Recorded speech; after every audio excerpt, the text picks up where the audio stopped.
Jonathan Taylor is definitely going to end this season as the number one all-time player for the Indianapolis Colts as far as rushing touchdowns go.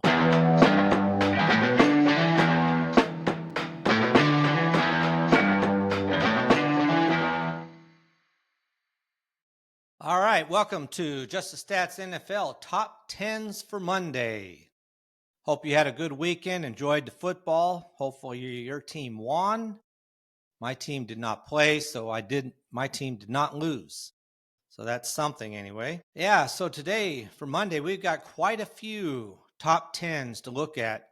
Various players who either made it into the top 10 or moved up in the top 10 for their team or for the NFL. In fact, we do have a couple of players that moved up as far as an NFL record goes. So we'll take a look at those.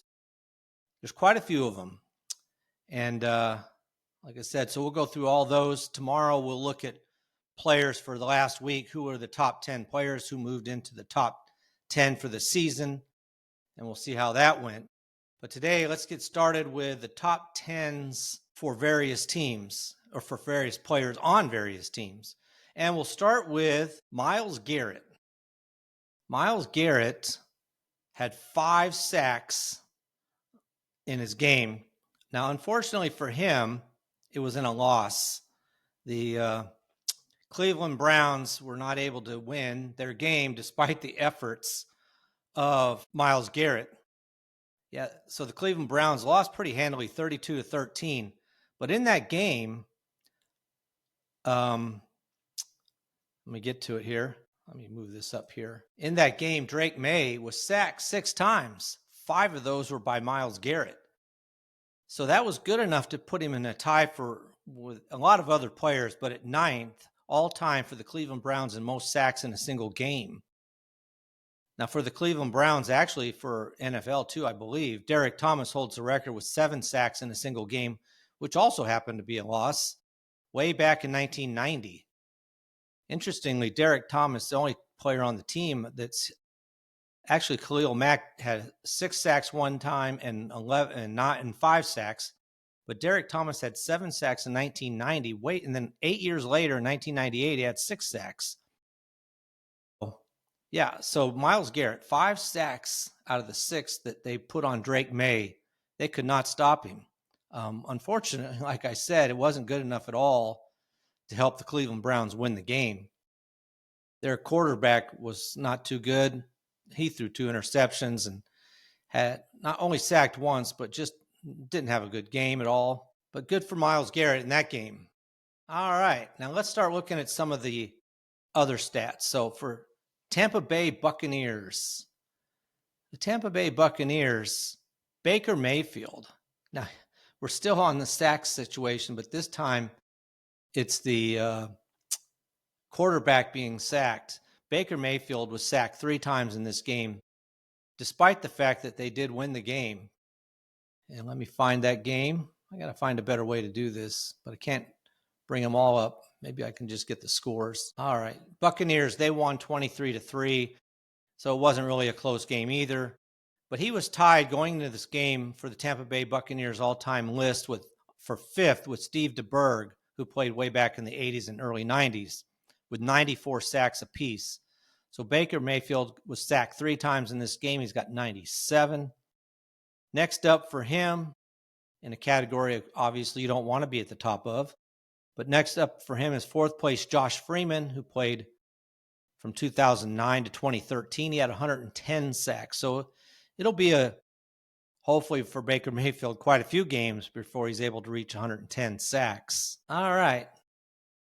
Now, looking at the Philadelphia Eagles in their game, Dallas Goedert. This is interesting because you would think it would be somebody else other than Dallas Goedert. But Dallas Goedert for the Philadelphia Eagles, who won their game 38-20 over the New York Giants. I tell you, the Giants, they just can't catch a break. They bring in Jackson Dart, which has been such an uplift, and him and Cam Scatterbo. But in the process, they lose Malik Neighbors, their number 1 wide receiver. And now Cam Scatterbo is out. They just can't catch a break. and they ended up losing this game 38-20. I don't know that they would have won if Scatterbo had played the whole game, but still. Now, what's interesting about Dallas Goedert is he's number 7, and now he's tied for 6 with Deshaun Jackson, who played all the way up to 2020 with 379 receptions. So with the 3 that Dallas Goedert got last Sunday, he now has 379 to tie Deshaun Jackson. Now, next up for him is another tight end, Brent Selleck, who played from 2007 to 2017 with 398. Now, what's interesting about this, if I was to say to you, well, which Philadelphia Eagles receivers in the top 10? I don't think you'd say Dallas Goedert. I think you might say Devontae Smith, A.J. Brown. Well, neither one of those are. Now, Devontae Smith only needs, I think, 11 more receptions, and he will move into the top 10. So he's gaining quite quickly on Dallas Goedert, but still at this point in time, Dallas Goedert is the leading receiver for the Philadelphia Eagles all time, I should say. Now, another one for the Eagles in this victory that they had was their coach, Nick Sirianni. He is one game away from tying Dick Vermeil for 3rd place all time in Philadelphia Eagles coaching victory. So now with that one, he has 54 to tie Dick Vermeil. They both have 54. Next up for him is Greasy Neal, who was the coach from 1941 to 1950. He's got 63. The only way he's going to catch him this season is if they win all of their last 9 games, which is a possibility, but probably highly improbable. But that'll be next up for him, and more likely than not, that'll be next year when he catches Greasy Neal. Now, Andy Reid winning as coach with 130, so that's quite a ways away for Nick Sirianni. Even at 10 games, 10 wins a season, it's going to be another 7 years at least till he catches Andy Reid. So those are a couple of Philadelphia Eagles. Now we'll look at another team here, the Denver Broncos. What a game they had last week. And this week it wasn't quite the same. So it was still very high scoring for the Denver Broncos. They scored 44 points to win 44-24 over the Dallas Cowboys, which is good with them because they're going to have to stay ahead of Kansas City, which will probably start winning more than they're losing. Now in this game, top 10 career receptions for the Denver Broncos. Courtland Sutton came into the game in 7th place, needed 3 to tie Vance Johnson for 6th. He actually got 4. So he now has 416 receptions for the Denver Broncos, which puts him into 6th place, 1 ahead of Vance Johnson.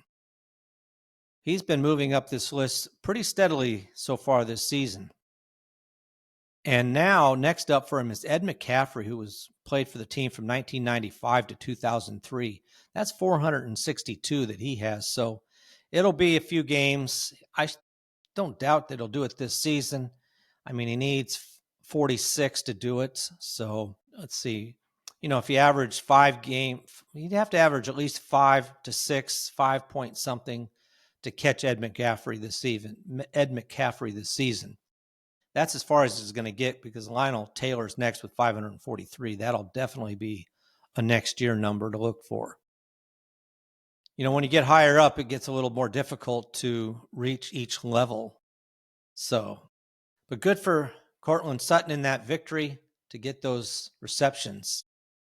Now, also for the Denver Broncos in the same process, Bo Nix has already just made it into the top 10. Incredibly. Now, John Elway has 300 touchdown passes, which is the all-time number by far, even over Peyton Manning. But Russell Wilson had 42. He was 10th all-time for the team.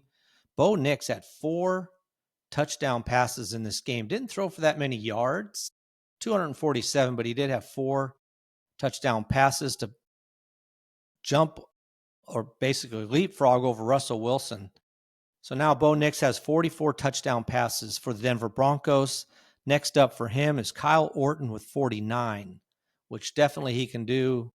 Give him 2 or 3 games or so, probably 3 games. He's not going to get 4 a game again.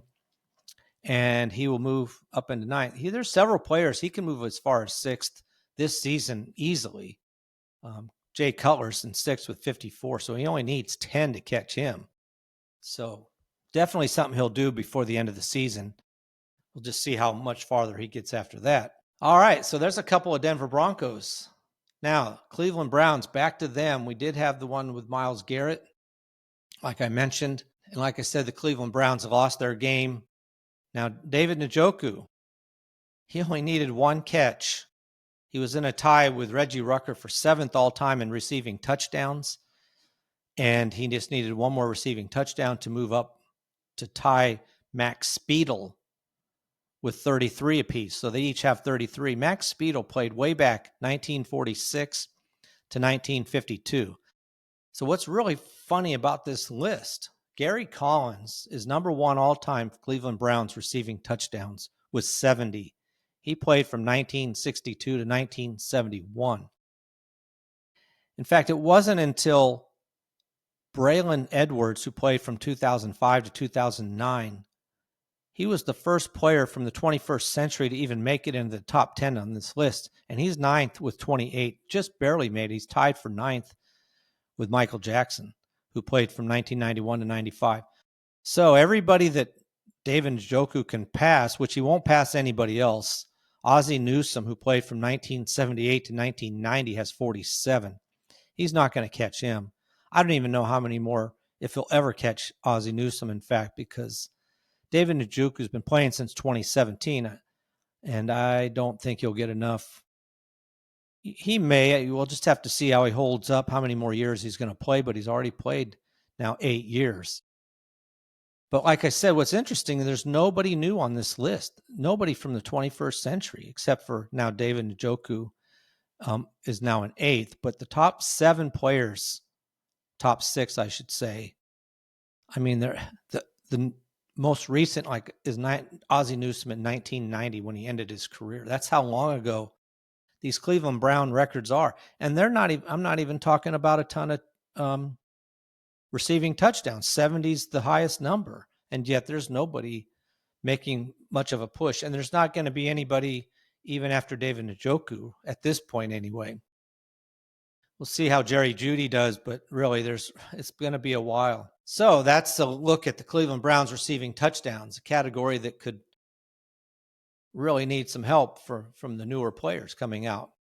And they need a quarterback. They need a lot in Cleveland, though, so that's something it's going to take some time.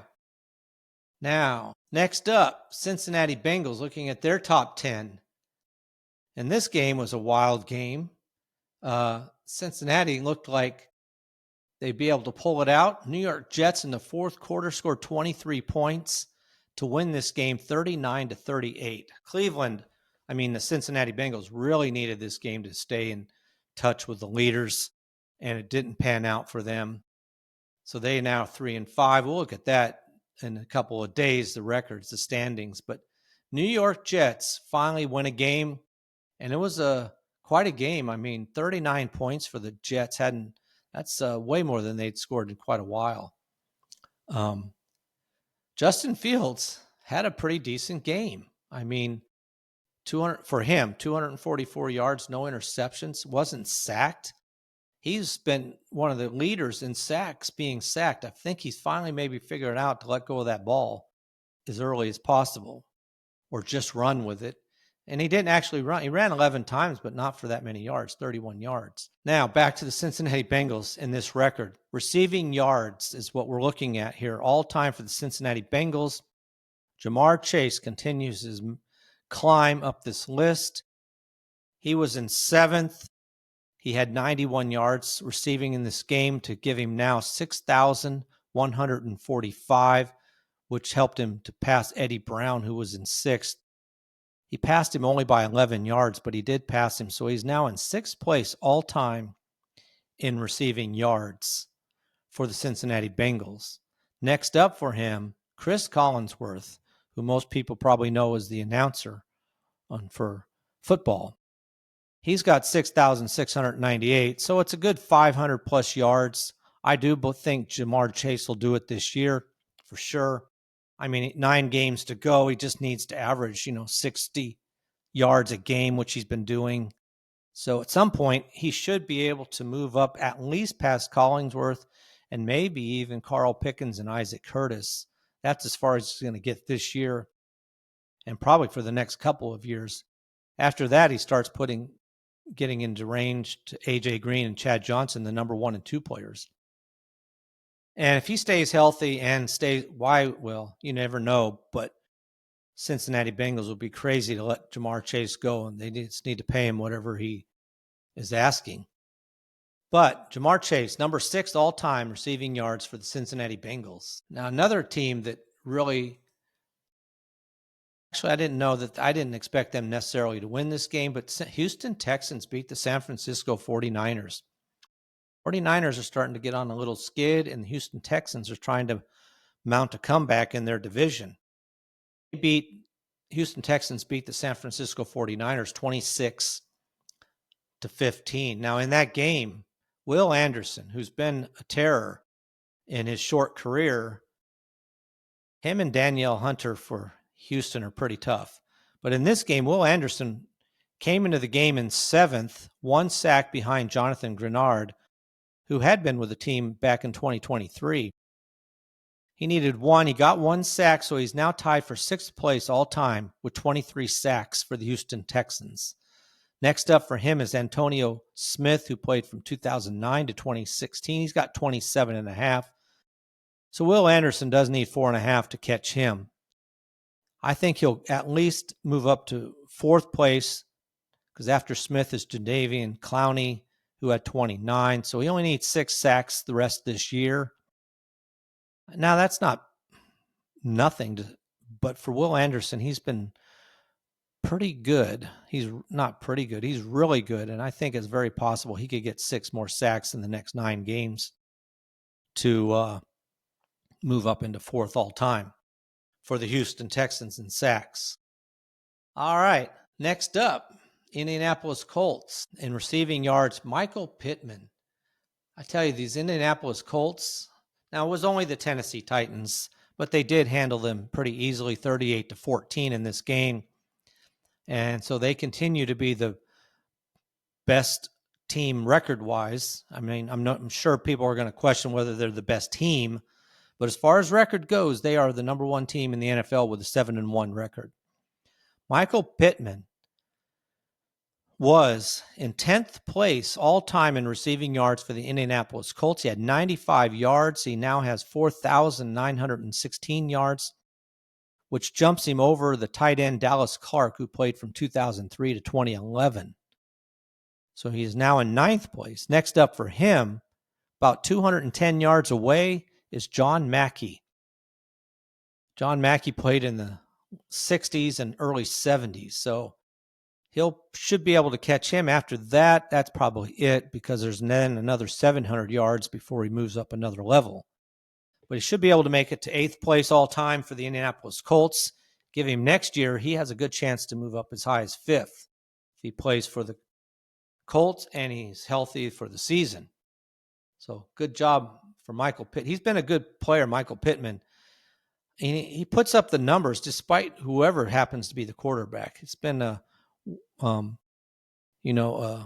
myriad of quarterbacks for Pittman that he's had to deal with one way or the other. Also for the Indianapolis Colts, somebody that's just going crazy as far as scoring, touchdowns, and so forth, and that's Jonathan Taylor. I mean, Jonathan Taylor had another great day. Only carried the ball 12 times, had 153 yards, 2 touchdowns again. He's already had 3 games with 3. He is putting up some touchdown numbers. We're going to start looking at that on a season level as he starts to really approach numbers that would be top 10 all time in the NFL, not just for the Indianapolis Colts. So we'll start looking at that as we get halfway through the season. But Jonathan Taylor is in 10th, was in 10th. He only needed, well, honestly, this is in scoring. I'm looking at scoring right now. Jonathan Taylor needed only 4 points. Obviously, he scores a touchdown. That's 6. He only needed 4 points to pass Raymond Berry, who was with the team way back in 1955. He had 408 points. Jonathan Taylor scored 12 points, so he is now 416th to move into 9th all-time in scoring for the Indianapolis Colts. Now, next up for him is another running back, Ernie Jennings, who was a great running back from 1999 to 2005. He's next up.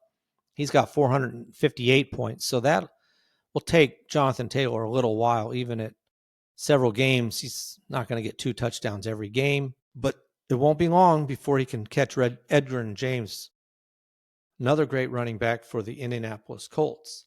Now, another number here for Jonathan Taylor, and this is where he is really moving, is in the touchdowns, rushing touchdowns. So he had another 2 again. He was in third place. He needed 2 to tie Lenny Moore for second all-time Indianapolis Colts rushing touchdowns. He got the 2. He's now got 63. So Lenny Moore played back in the 50s and 60s. He had 63. They both have 63. Next up, at number 1 is Ernie Jennings with 64. So Jonathan Taylor is definitely going to end this season as the number 1 all-time player for the Indianapolis Colts as far as rushing touchdowns go. He just needs 1 more to tie, 2 more to take the lead all time. He has been flying up this list this season. So really, he's one of the keys between the unexpected, how good Daniel Jones has been unexpectedly, and just Jonathan Taylor. They complement each other, and it just will look good. I mean, Daniel Jones, he only had 272 yards, 3 touchdowns, no interceptions. And then you tack that on with 153 yards that Jonathan Taylor had. And they just put up numbers that, and it was a Tennessee Titans. So, and then with a decent defense that they have, it's a good defense. You may not consider it the best in the NFL, but between how good they are on offense and how good they are on defense, they just are all-round good team right now. All right, let's look at the Miami Dolphins. This was a game I don't think, Miami, I didn't expect them to win. They've been in such chaos this season. It's just crazy watching them and trying to figure out what's going on. And then Atlanta, they're the most up and down team. And this is a game, though, where same with the Buffalo Bills beating, I think it was the Carolina Panthers. They didn't have their starting quarterback, and there was a big difference. Kirk Cousins started for Atlanta and just didn't look good at all. Only 21 for 31, 173 yards. Just didn't look good. On the other hand, Tua Tagovailoa looked really good. Very different than the previous week. 20 for 26, 205 yards. That's all, but only 6 incompletions. He was really hitting the spots. 4 touchdown passes. And one of those touchdown passes went to Jalen Waddle, who needed just 1 touchdown pass to help him move up into a tie for 9th with now 4 people counting himself. So Jalen Waddle now has 24 touchdown passes to tie at the latest Devontae Parker, Anthony Fasano, and Kenny Stills, all with 24 touchdown passes. Next up for him is Bruce Hardy, who played 1978 to 1989 with 25 touchdown passes. So only needs 1 to catch him. And then after that, the next one up is Tyreek Hill, who has 27. So Jalen Waddle has caught Tyreek Hill in receiving yards and now is moving up to catch him in touchdown passes. I don't expect to see Tyreek Hill. Well, he won't be back this season. But I don't expect to see him back with Miami next year. All right. So good win for the Miami Dolphins, who definitely needed it. I don't think they can make a run for the playoffs. That was only their second win, but this coach, he's got to be on the hot seat, and Tua's on the hot seat. They got to play well to get back into this game and back, to hold on to their positions, see how they do by the end of the season. All right. Another one for, like I said, for Miami Dolphins in receptions, that's Jalen Waddle. He only needed 1 to catch Tyreek Hill. He's got 5. He now has 344 receptions all time for the Miami Dolphins, which is good enough now to put him into 8th place, bumping Tyreek Hill down to 9th. Tyreek Hill had 340. So Jalen Waddle, 344 receptions in his career with the Miami Dolphins. Next up is Tony Nathan with 383. So he needs 39 more. That shouldn't be a problem by, sometime before the end of the season. He'll pass him for sure, I would think. That's next up for him. All right, let's take a look at the Buffalo Bills. As I was mentioning, the Buffalo Bills, they handily won their game against the Carolina Panthers, 40-9. And like I said, Bryce Young did not play. He was injured. Andy Dalton came in and was horrible. 16 for 24, 175 yards and an interception. Just wasn't good at all. The running backs did well. Rico Dowdle only carried the ball 8 times, had 54 yards. Obviously, they might have thought about carrying it more, but by halftime, they were already down 19-3. After the third quarter, Buffalo already had 40 points, and the game was basically over. In fact, Mitch Trubisky came in a little bit, in the end of the game here. Josh Allen only threw the ball 19 times. James Cook is the guy. Big game for him, 216 yards rushing. One was 64 yards. So in this game, despite the fact that Josh Allen only threw for 163 yards, he only rushed for 7 yards, but on 3 carries, but 2 of those carries were for touchdowns. All that did for him was to continue to move him up as the number 1 leader in Buffalo Bills history with 70 touchdowns now. He's number 1 there. Thurman Thomas, who he passed, has 65. But James Cook was in 10th right now, tied for LaShawn McCoy with 25. He had 2 touchdowns himself. So Allen had 2. James Cook had 2 touchdowns rushing. James Cook now has 27th, which puts him in a tie with Travis Henry at 7th, in 7th place all time for the Buffalo Bills. Henry played in the early 2000s. Now, next up, Ray Carlton, who played in the 60s. He has 29. Won't be long. James Cook is going to move all the way up to 4th by the end of this year. He only needs 4 to catch Cookie Gilchrist, who also played in the 60s. He has 31. He'll catch all those players, and that'll be as far as he makes it this year. Probably it will take him at least 2 more years to catch O.J. Simpson, who had 57. But James Cook has 27 right now, and he'll move past Ray Carlton, Fred Jackson, and Cookie Gilchrist sometime this season to move into 4th all-time for the Buffalo Bills. Now, Josh Allen's number 1 already. His next goal is to catch Cam. My mind went blank. I forgot Cam. I'll think of it later. But who's the number 1 leader in rushing touchdowns by quarterback all time in the NFL? Josh Allen's second. He needs 5 more to catch him. But Jalen Hurts is right behind Josh Allen in that category. All right. So like I said, James Cook also, not only the touchdowns, but in rushing yards. With that 216 yards, he wasn't quite in the top 10. Not only did he move into the top 10, he moved up into 8th place. He passed C.J. Spiller, Willis McGahee, and Ray Carlton, all of those players, to move all the way up to 8th place with 3,391 yards rushing for the Buffalo Bills. So he's now in 8th. Next up, LaShawn McCoy, one of the better running backs for the Buffalo Bills. He had 3,814 yards, so he should catch him. It's going to take a little while. He needs 450 yards or so. So it's going to take a little bit of time to catch Travis Henry. Now, Josh Allen had another 7 yards, but not quite enough to pass Joe Gibbs for 4th place. Right now, Josh Allen's in 5th. For him, Joe Gibbs is next. He needs another 42 yards to catch Joe Cribbs, who was also a pretty good running back for the Buffalo Bills back in the 80s. All right. Buffalo Bills had some numbers put up this week. All right. Next up, New England Patriots. And it's kind of like Bo Nix and Drake May. Well, Drake May here.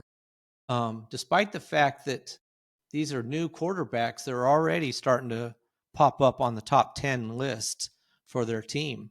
So the New England Patriots handled the Cleveland Browns pretty well. It was a close game at halftime, but third quarter, the New England Patriots put 21 points on the Browns, and that wrapped up the game right there. New England Patriots beat the Cleveland Browns 32-13, so they'll stay in first place in their division. But Drake May, he needed 256 yards to pass Hugh Millen for 8th place all time. He had 282, so he is now in 8th place all time with 4,302 yards passing. That's as far as he'll get this year. It'll be next year sometime to catch Mac Jones in 7th, who has 8,918. But Drake May, only in his second year, has been able to break into the top 10 for New England Patriots in passing yards, now in 8th place. Good for him. All right, a few more here. New England. Now, one that you don't want to see him on, but he's already on it. Drake May sacked 6 times. Like I said, 5 of those by Myles Garrett. So he sacked 6 times. He needed only 1 to pass Mike Taliaferro, who played in 1968 to 1970. He had 57. Drake May now has 62, puts him in 9th place. Next up for him is Mac Jones, who had 84. So you're hoping, as a New England Patriot fan, that he doesn't catch Mac Jones this year. He needs, 22 more. That's quite a bit. You don't want to see that for him. But if he keeps getting sacked 6 times a game, he'll definitely catch Mac Jones. All right. Now, looking at all-time records. A couple more left, and we're done for the day. But Derrick Henry, he had been tied with Walter Payton with 110 rushing touchdowns. That was good for 5th place all time. He now has 5th place all by himself, bumping Walter Payton to 6th because he had 2 rushing touchdowns. He's got 112 rushing touchdowns. He needs 8 now to catch Adrian Peterson, who's in 4th with 120 rushing touchdowns. So that's his next target. I'm not sure he's going to get there this season, but if he plays another season, he should be able to catch Adrian Peterson and Marcus Allen, who has 123. Oh, you never know. I mean, Derrick Henry had 16 last year, and if he can get on a run, and this game, they finally, not that he racked up a bunch of yards, he had 71, but the Ravens realized they need to play Derrick Henry. He rushed him 21 times in the game, and I think it's just better for the Ravens if they can do that. So we'll see how Derrick Henry does moving forward here in rushing touchdowns. NFL, all-time NFL. Last one, all-time NFL. Christian McCaffrey continues to climb up. He wasn't even in the top 10 in running back receptions all-time in the NFL. But now with 580, he had 3 receptions to put him at 580. He passed Keith Byers, who played in the 80s and 90s. He had 578. So now with 580, Christian McCaffrey's in 8th place all-time running back receptions. Next up, probably get him next week. Ronnie Harmon is in 7th with 582. So he only needs 2 receptions to catch Ronnie Harmon. He'll move into 7th. Now, Alvin Kamara right now is in 4th place, but with 500 I'm not quite sure, but he has 598 coming into the game, but wasn't anywhere near catching LaDainian Tomlinson, who has 624. So I didn't track that one. All right. That wraps up a look at all the players. Quite a few people for their team, or for the NFL, in fact, not setting records necessarily, but moving higher in the top 10 all-time numbers. Pretty good weekend for that. All right, that is a wrap for this episode of Just the Stats. Appreciate you listening. Please like and subscribe. You can find me on YouTube at Just the Stats NFL. And when you do go there, if you watch the live, I'm going to be posting all these top 10 charts to go along with what I mentioned. So you'll be able to see all the players and exactly where everybody is on the charts, as I'll put them up on that that video podcast. You can also find me on Spotify, Apple, and any podcast app you might use. You can also email me at justthestatsnfl@gmail.com if you want to. But for this Monday, top 10s for Monday, That is a wrap for this episode. So until tomorrow, I'm out. Have a good day.